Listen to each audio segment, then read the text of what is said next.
कितना प्यारा रोज है। मेरा नाम पिंकी है। ये कहानी तब की है जब मैं 10 साल की थी और अपने मामा से मिलने उनके घर शिमला गई थी। पिंकी, अरे तुम यहाँ हो? तुम बाहर कब आई? और ये है मेरे मामा। दरअसल ये घर मामा ने हाल ही में खरीदा था, तो उन्होंने मुझे गर्मी की छुट्टियों में अपने पास बुला लिया। मामा देखो, रेड रोज। हाँ हाँ, बहुत अच्छा है।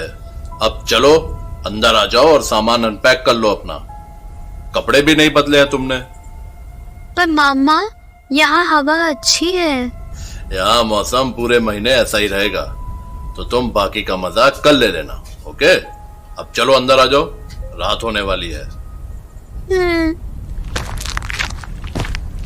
तो हम दोनों घर के अंदर लिविंग रूम में आकर बैठ गए। तो पिंकी, घर अच्छा लगा? हाँ मामा, पर मैं रहूंगी कहाँ? अरे इतने सारे कमरे हैं, किसी में भी रुक जाओ। पर कमरे का सामान? अरे सामान तो यूं हट जाएगा। तुम बताओ तो, कौन सा कमरा चाहिए? बालकनी वाला। बालकनी वाला? ठीक है फिर, बस अभी आधे घंटे में हो जाएगा। तो मामा ने कुछ ही देर में मेरा कमरा रेडी कर दिया। कमरे में घुसते ही मैंने अपने बैग को साइड में रखा और बालकनी में चली गई। वाओ। कुछ देर बालकनी में खड़ी रहने के बाद मैं वापस अपने कमरे में आ गई और अपने फोन पर गेम खेलने लगी। हाँ? दरवाजे के अचानक बंद होने से मैं चौंक गई थी, पर फिर मैंने सोचा शायद हवा से बंद हो गया होगा, तो मैं वापस अपने फोन पर गेम खेलने लगी। हाँ?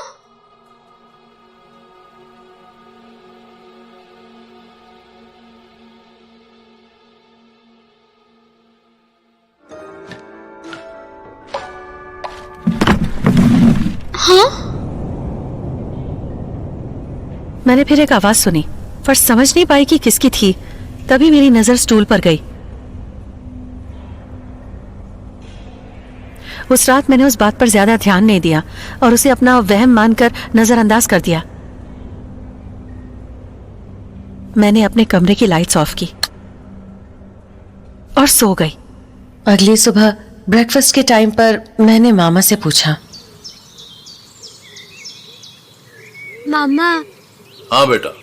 यहाँ हवा बहुत जोर से चलती है क्या? मैं समझा नहीं बेटा, तुम्हारा मतलब क्या है? वो कल मेरे कमरे का दरवाजा अचानक अपने आप बंद हो गया। बेटा हवा तो चलती है यहाँ पर इतनी भी तेज नहीं। हो सकता है कल ज्यादा तेज हो। सोने में कोई दिक्कत हुई क्या? नहीं। हाँ फिर ठीक है। मामा से बात करने के बाद मुझे भी लगा कि पिछली रात जो भी हुआ वो तेज हवा के कारण हुआ होगा। अगली रात वैसा कुछ नहीं हुआ, तो मैं बड़े आराम से सो गई। पर लगभग रात के 2 बजे मेरी नींद खुली। कमरे में बहुत अंधेरा होने के कारण कुछ ठीक से दिख नहीं रहा था, पर तभी चांद की रोशनी में मुझे पर्दे के पीछे कुछ दिखा। कौन है? हाँ? कौन? कहाँ?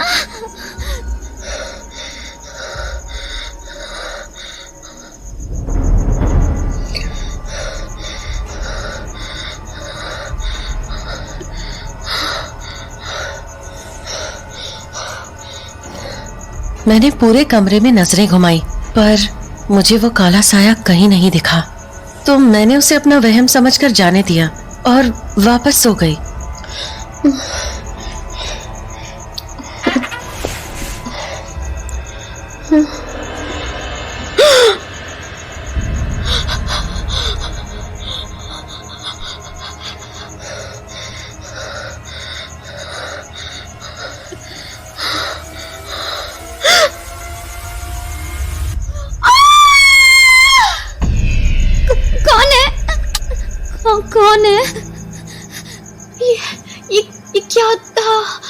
अभी कौन था?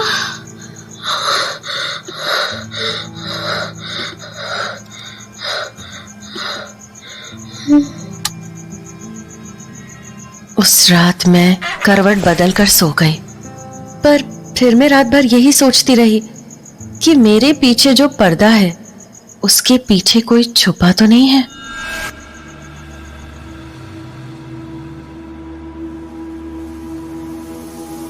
और फिर अगली सुबह ब्रेकफास्ट पर। मामा, हाँ बेटा। इस घर में हम दोनों के अलावा भी कोई रहता है क्या? क्या?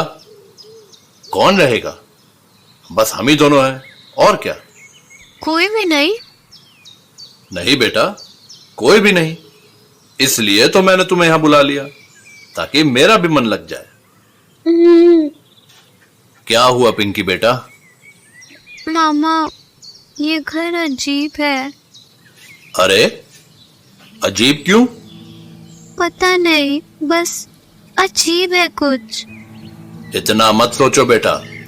दरअसल ये घर नया है ना, ऊपर से लोग भी नहीं है, इसलिए तुम्हें ऐसा लग रहा होगा। मामा, अब से मैं लाइट्स ऑफ करके नहीं सोऊंगी। हाँ हाँ बच्चे, ठीक है, मत करना। और अगर डर लगे तो मेरे पास आ जाना, ओके? ठीक है।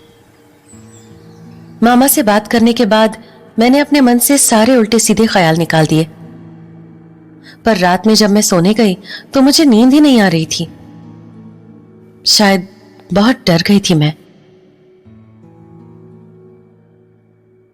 काफी देर तक मैं बिस्तर पर यूं ही बैठी रही। अब तक कुछ भी नहीं हुआ था, पर तभी कमरे की लाइट्स जलने बुझने लगी।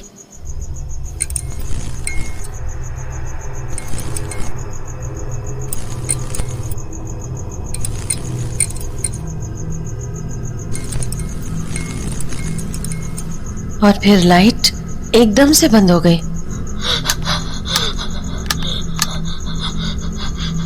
मैंने लाइट्स ऑन करने की कोशिश की, पर लाइट नहीं जली, तो मुझे लगा शायद लाइट्स खराब हो गई हैं।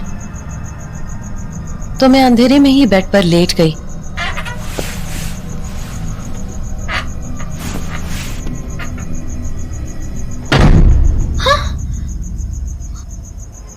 ये दरवाजा कैसे बंद हो गया?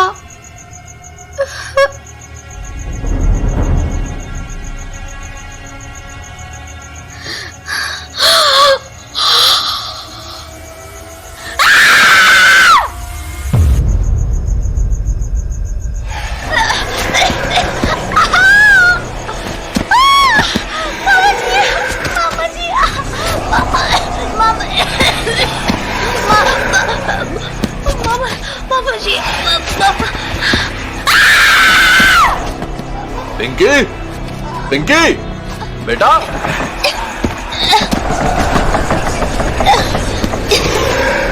मामा, पिंकी बेटा, क्या हुआ?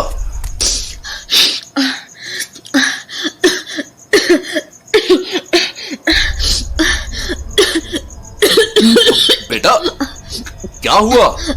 तुम ठीक हो ना? मामा, वो मुझे वो मेरा गला, मामा, वो मेरा गला दबा रहा था मामा। अरे कौन क्या करेगा? क्या बोल रही हो? मामा, वो ओफो, अच्छा लाइट जलाओ, चलो। मामा, मामा, वो बच्चे लाइट तो जलाओ, देखो तो कोई नहीं है यहाँ। मामा, मामा। कुछ नहीं है, मैं हूं ना, जलाओ लाइट। देखो कहाँ कुछ है। मामा, वो मेरा गला दबा रहा था। कुछ नहीं होगा, चलो उठो, इस कमरे से बाहर चलो। चलो आ जाओ, मेरे पास सो जाना। चलो बेटा। तो मैं मामा के साथ उनके कमरे में जाकर सो गई। और अगली सुबह मामा जी ने पंडित जी को बुलाकर पिछली रात के बारे में सब कुछ बताया।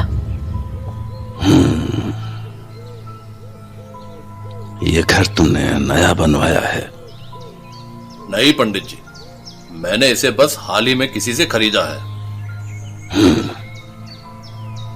इतने अच्छे खासे घर को यूं ही बेच देना अजीब नहीं लगा तुम्हें? तुमने उनसे पूछा नहीं कि वो ये घर आखिर क्यों बेच रहे हैं? पंडित जी, इतना तो नहीं सोचा मैंने। मुझे लगा सस्ते में मिल रहा है तो ले लेना चाहिए।